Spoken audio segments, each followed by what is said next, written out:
Praise the lord. దేవుని పరిశుద్ధ నామమునకు మహిమ కలుగును గాక. ప్రభువైన యేసుక్రీస్తు వారి శ్రేష్టమైనటువంటి నామంలో ఆన్లైన్ ద్వారా ఈ యొక్క వేకప్ వార్డ్ని వీక్షించుచున్న ప్రభువునందు ప్రియులైన మీ అందరికీ ప్రభువైన యేసుక్రీస్తు నామంలో నా హృదయపూర్వక వందనములు తెలియజేస్తూ ఉన్నాను.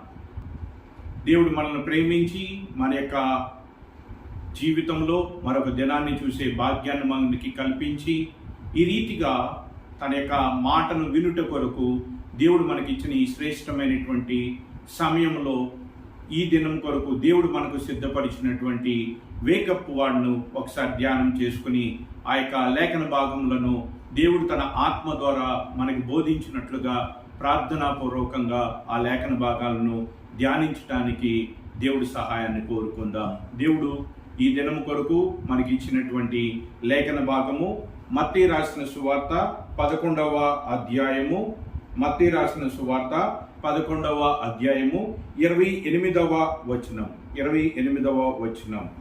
నేను మీకు విశ్రాంతి కలగజేతును. దేవుడు మనకిస్తున్నటువంటి వేకప్ వార్డ్ ఈ దినం కొరకు దేవుడు మనకిస్తున్నటువంటి లేఖన భాగము నేను మీకు విశ్రాంతి కలగజేతును. ప్రార్థించుకుందాం. ఈ యొక్క లేఖన భాగాన్ని దేవుడు తన ఆత్మ ద్వారా మనందరికీ అర్థమైనట్లుగా బోధించినట్టు ప్రార్థించుకుందాం. ప్రేమ నమ్మకం కలిగిన మా ప్రియమైన పరలోకపు తండ్రి, పరిశుద్ధుడు అయిన దేవా, మీరు మాకు ఇచ్చినటువంటి ఈ శ్రేష్టమైనటువంటి దినమును బట్టి, ఈ శ్రేష్టమైనటువంటి అవకాశాన్ని బట్టి, సమయాన్ని బట్టి ప్రభువా నిన్ను స్తుతిస్తూ ఉన్నాం, ఆరాధిస్తూ ఉన్నాం.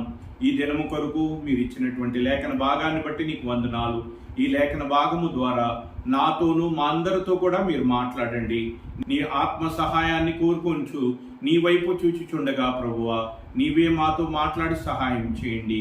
నిష్ప్రయోజనమైన వాడను ప్రభువా తండ్రి, ఏ యోగ్యత లేని వాడను దయతో నీ కృపలో జ్ఞాపకం చేసుకొని నీ ఆత్మ నా యందు ఉంచి నాతో మాట్లాడండి, మా అందరితో కూడా మాట్లాడండి ప్రభువా. ఈ లేఖన భాగాన్ని మాకందరికీ అర్థమవునట్లుగా వివరించమని ఘనత, మహిమ, ప్రభావాలు మీకే ఆరోపిస్తూ నీ కుమారుడు మా రక్షకుడునైన యేసుక్రీస్తు వారి శ్రేష్టమైనటువంటి నామంలో ఈ ప్రార్థన మీకు సమర్పిస్తున్నాము తండ్రి, ఆమేన్.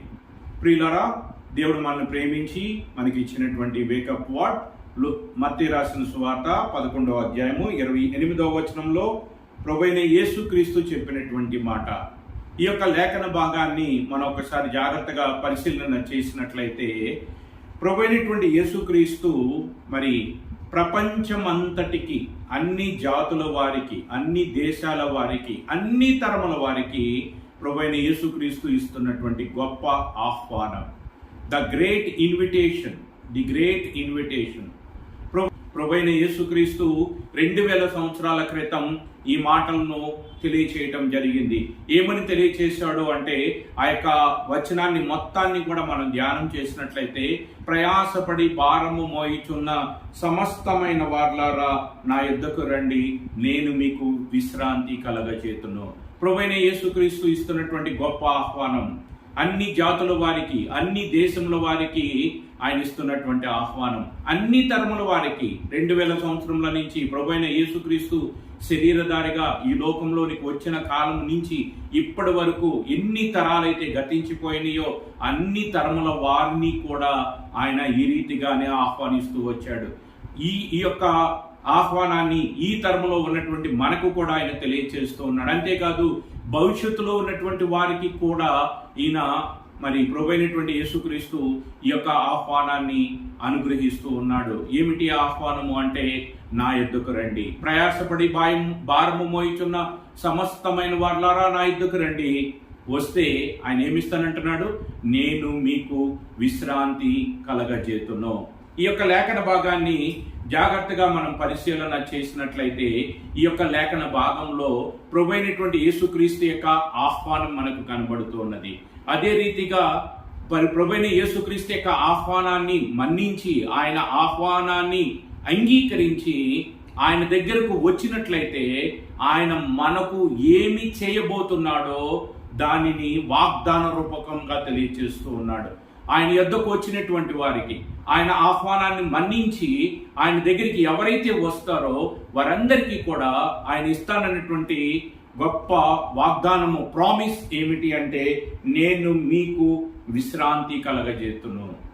ఎవరైతే ప్రయాసపడుతున్నారో, ఎవరైతే భారంతో మూలుగుచూ ఉన్నారో, ఎవరైతే ఇబ్బందులతో ఉన్నారో, ఎవరైతే నలిగిపోతూ ఉన్నారో, ఎవరైతే కృంగిపోయి ఉన్నారో, అది ఆర్థికపరమైనటువంటిది కావచ్చు, లేక శరీరపరమైనటువంటి రోగములు కావచ్చు, లేదా వీటికి మించినటువంటి పాప భారము ఏదైనప్పటికీ కూడా, ఆ భారము ఏదైనప్పటికీ కూడా దానిని తొలగించి, దానిని తీసివేసి ఆయన మనకు విశ్రాంతిని ఇస్తానని ఈ యొక్క లేఖనం ద్వారా వాగ్దానం చేస్తూ ఉన్నాడు.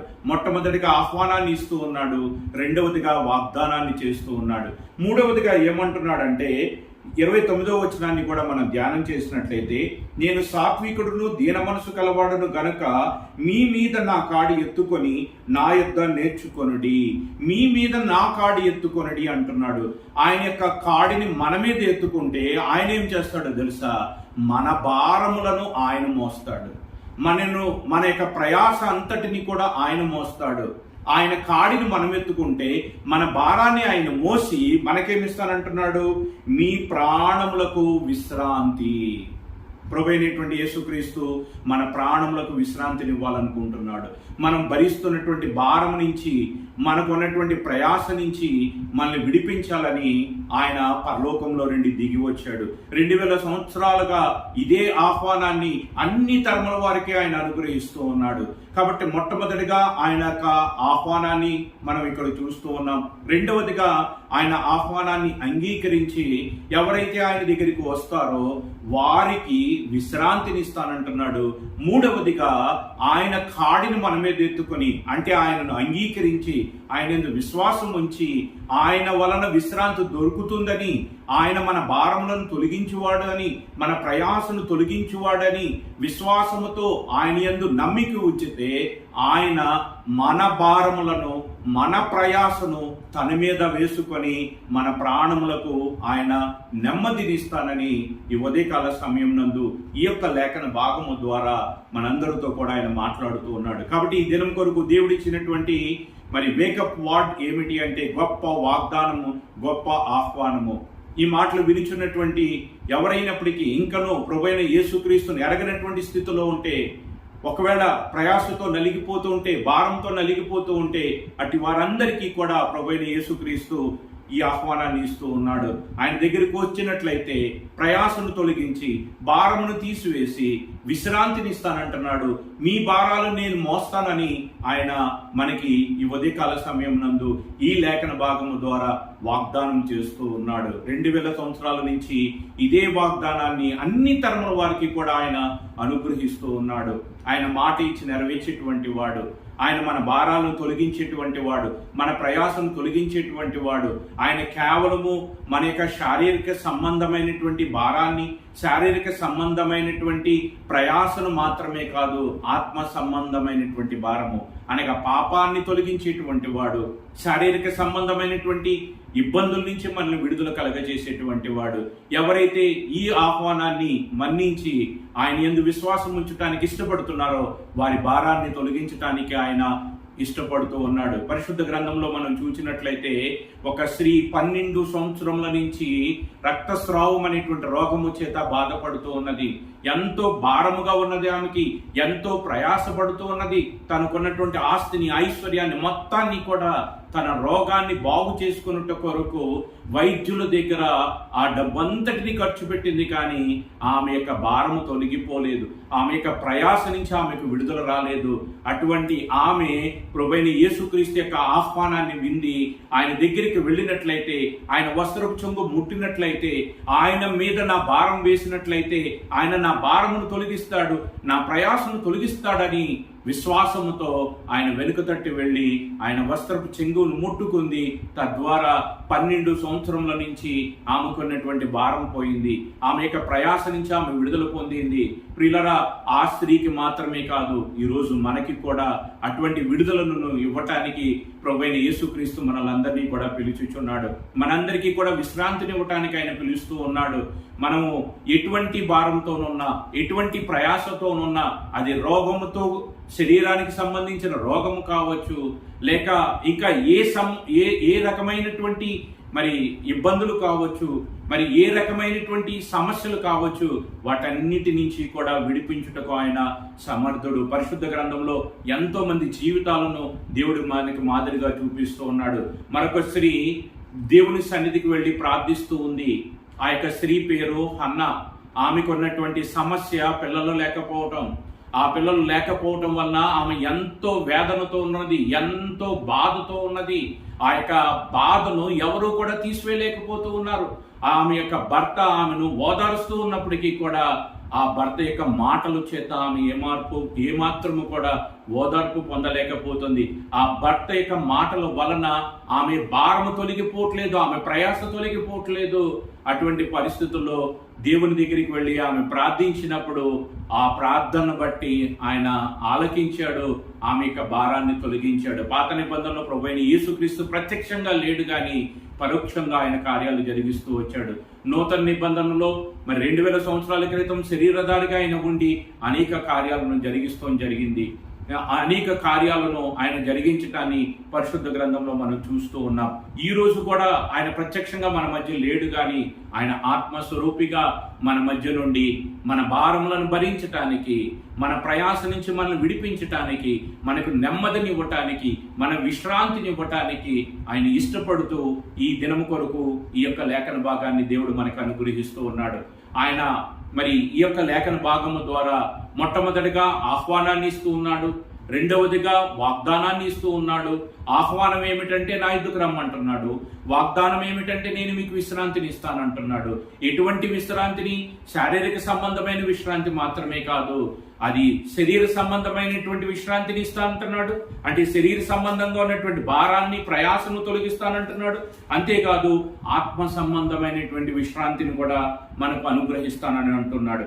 ప్రకటన గ్రంథము 14వ అధ్యాయము 13వ వచనంలో మనం చూసినట్లయితే, అంతటా ఇప్పటి నుండి ప్రభువునందు మృతులు ధన్యులని వ్రాయమని పరలోకములో నుండి ఒక స్వరము చెప్పగా వింటిమి. నిజమే, వారు తమ ప్రయాసములు మాని విశ్రాంతి పొందుదురు, వారి క్రియలు వారి వెంట పోనని ఆత్మ చెప్పుచున్నాడు. మనము మరణించిన తర్వాత కూడా మనకు విశ్రాంతిని, మన ప్రయాసను తొలగించి, మన భారమును తొలగించి మనకు తనతో కూడా ఉండేటువంటి గొప్ప భాగ్యాన్ని, అందుకని ఏమంటున్నాడు అంటే, వారు తమ ప్రయాసములను మాని విశ్రాంతి పొందుదురు. మన ప్రయాసమును మాంచుకొని, మన ప్రయాసమును తొలగించుకొని మనకి విశ్రాంతి ఎవరి ద్వారా దొరుకుతుందంటే ప్రభువైన యేసుక్రీస్తు ద్వారా. కాబట్టి ఈ ఉదయకాల సమయం నందు ఆయన మనకిస్తున్నటువంటి ఈ యొక్క వేకప్ వార్డ్లో మరి 3 భాగాలుగా మనం వాటిని ధ్యానించినట్లయితే 3 రకాలైనటువంటి విషయాలు మనకి ఇక్కడ కనబడుతూ ఉన్నది. మొట్టమొదటిగా ఆయన ఇస్తున్నటువంటి ఆహ్వానం, రెండవదిగా ఆయన ఇస్తున్నటువంటి వాగ్దానం, మూడవదిగా ఆయన ఇస్తున్నటువంటి విశ్రాంతి, అది శరీర సంబంధమైనది, ఆత్మ సంబంధమైనది. నాలుగవదిగా మనము మన భారమును ఆయన మీద మోపినట్లయితే, అంటే ఆయన యందు విశ్వాసం ఉంచి ఆయన నా భారాన్ని తొలగిస్తాడు, నా రోగాన్ని స్వస్థపరుస్తాడు, నా బాధల నుంచి విడుదల కలగచేస్తాడు, నా పాపం నుంచి నాకు విడుదల కలగచేస్తాడని పరిపూర్ణంగా నీవు నమ్మినట్లయితే, విశ్వసించినట్లయితే ఆయన ఏం చేస్తాడంటున్నాడు తెలుసా? నా కాడిని మీ మీద ఎత్తుకుంటే మీ భారాలను నేను మోస్తాను, ఆయన మన భారములను భరించును అని మరి యెషయా గ్రంథంలో మనం చూస్తూ ఉన్నాం. ఆయన నిశ్చయముగా మన భారములను భరిస్తాడు, మన పాపాలను భరించాడు, సిలువలో మన పాపాలను భరించాడు. మనము ప్రయాసతో, మనము భారముతో ఉన్నప్పుడు ఆ భారం అంతటిని, ఆ ప్రయాసనంతటిని కూడా ఆయన తీసుకొని ఆ కల్వరి సిలువలో ఆయన మన భారాన్ని ఆయన భరించాడు, మన ప్రయాస అంతటిని కూడా ఆయన అనుభవించాడు.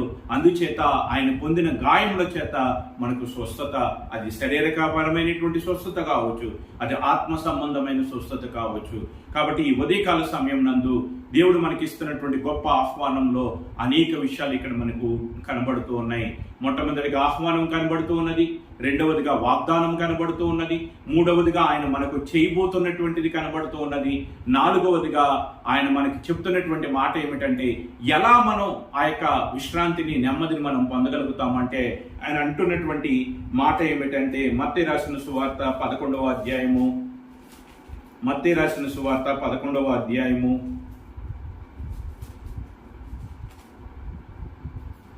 29వ వచనంలో మనం చూసినట్లయితే, నేను సాత్వికుడును దీన మనసు గలవాడును గనక మీ మీద నా కాడిని ఎత్తుకుని నా యొద్ద నేర్చుకునడి, అప్పుడు మీ ప్రాణములకు విశ్రాంతి దొరుకును. ఏలయనగా నా కాడి సులువుగాను నా భారము తేలికగాను ఉన్నది. ఆయన మనకు మన కాడిని సులువు చేసి మన భారాన్ని తొలగించి మన ప్రయాసాన్ని తొలగిస్తాడని మనము నమ్మినట్లయితే ఏమంటున్నాడు?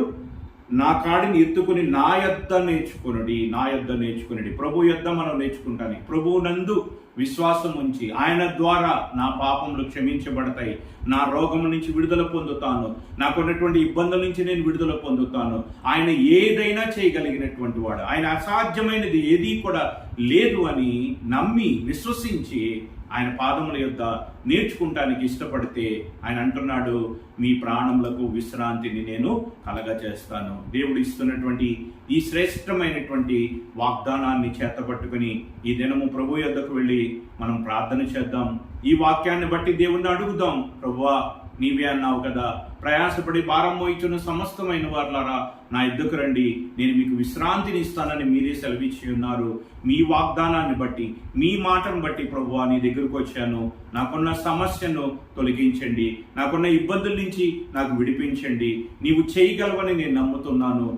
నేను నీకు విశ్రాంతి కలగచేస్తానని మీరే సెలవిచ్చి ఉన్నారు కనుక దయచేసి నా ప్రార్థన ఆలకించి నీవిచ్చిన వాగ్దానంను జ్ఞాపకం చేసుకొని నా యొక్క జీవితంలో నాకున్నటువంటి భారం నుంచి, నాకున్న సమస్యల నుంచి, నాకున్న ఇబ్బందుల నుంచి నన్ను విడిపించమని విశ్వాసంతో ప్రార్థిద్దాం. ఆయన మన ప్రార్థన ఆలకించి మనకు ఆయన వాగ్దానమును నెరవేర్చి మనకు విశ్రాంతినిస్తాడు, నెమ్మదినిస్తాడు. మన భారమును ఆయన మోస్తాడు. ఆయన తన యొక్క గాయముల చేత మనకు స్వస్థతనిచ్చాడు కాబట్టి ఆయన మన భారములను భరించి మన ప్రయాసను ఆయన తీసివేసి మనకు నెమ్మదిని, మన ప్రాణములకు విశ్రాంతిని ఆయన అనుగ్రహించువాడై ఉన్నాడు కనుక ఈ యొక్క ఉదయకాల సమయం మందు దేవుడిచ్చినటువంటి ఈ వాగ్దానాన్ని చేతపట్టుకొని ప్రార్థించి ఈ వాగ్దానాన్ని స్వతంత్రించుకొని దేవుడిస్తున్నటువంటి నెమ్మదిని, విశ్రాంతిని, సమాధానమును మనందరము కూడా అనుభవిద్దాం. అట్టి భాగ్యాన్ని దేవుడు ఈ మాటలు వినిచున్న మనందరికీ కూడా దేవుడు అనుగ్రహించును గాక. ప్రార్థించుకుందాం. ప్రేమ నమ్మకం కలిగిన మా ప్రియమైన పరలోకపు తండ్రి, మమ్మల్ని ప్రేమించి ఈ దినం కొరకు మీరు ఇచ్చినటువంటి ఈ లేఖన భాగాన్ని బట్టి నీకు వందనాలు. ఈ లేఖన భాగము ద్వారా గొప్ప ఆహ్వానాన్ని మీరు మాకు అనుగ్రహిస్తున్నారు. ప్రయాసపడి భారం మోయిచున్న సమస్తమైన వారులారా నా ఎద్దుకు రండి, నేను మీకు విశ్రాంతి కలగజేస్తాననేటువంటి గొప్ప నిరీక్షణకరమైనటువంటి వాగ్దానం మీరు మాకు ఇచ్చినందుకు వందనాలు. మా యొక్క భారమంతయు కూడా నీవు తొలగించి మా ప్రయాసం నుంచి మమ్మల్ని విడిపించటానికి నీవు పరలోకంలో నుండి దిగి వచ్చి మా పాపమంతయు కూడా నీ మీద మోసుకొని ఆ కలువరి శిలువలో మా కొరకు నీవు ప్రాణం పెట్టి బలి అయిపోయి నీ రక్తమంతా, నీ ప్రాణమంతా కూడా మా కొరకు దారపోసావు ప్రభువా. నీకు వందనాలు, స్తోత్రాలు. ఈ దినము ప్రభువా ఈ యొక్క మాటలను ఎంతమంది అయితే వించున్నారో, ఎంతమంది అయితే ఈ మాటలను తమ యొక్క జీవితంలో నెరవేరునని విశ్వసిస్తూ ఉన్నారో, ఎవరైతే నీ పాదముల యొక్క కూర్చుని నేర్చుకోవాలనుకుంటున్నారో, ఎవరైతే నీవు సమస్తము చేయగలిగినటువంటి వాడని నమ్ముచు ఉన్నారో వారి జీవితాల్లో ప్రభువా మీరే కార్యాన్ని జరిగించి వారి భారమును తొలగించి వారి ప్రయాసను తొలగించి మీ యొక్క వాగ్దానము నెరవేర్చి ప్రాణములకు నెమ్మదిని దయచేయమని, విశ్రాంతిని దయచేయమని, ఈ యొక్క శరీర సంబంధమైన విశ్రాంతిని, అంతేకాకుండా మరణించిన తర్వాత ఉండేటువంటి నిత్య జీవం అనేటువంటి విశ్రాంతిని కూడా మాకు అనుగ్రహించమని ఈ యొక్క లేఖన భాగాన్ని బట్టి మరొకసారి నేను స్తుతిస్తూ ఆరాధిస్తూ నీ కుమారుడు మా రక్షకుడునైనా యేసుక్రీస్తు వారి శ్రేష్టమైనటువంటి నామంలో ఈ ప్రార్థన మీకు సమర్పిస్తున్నాము తండ్రి. ఆమేన్. అందరికీ ప్రైజ్ ది లార్డ్.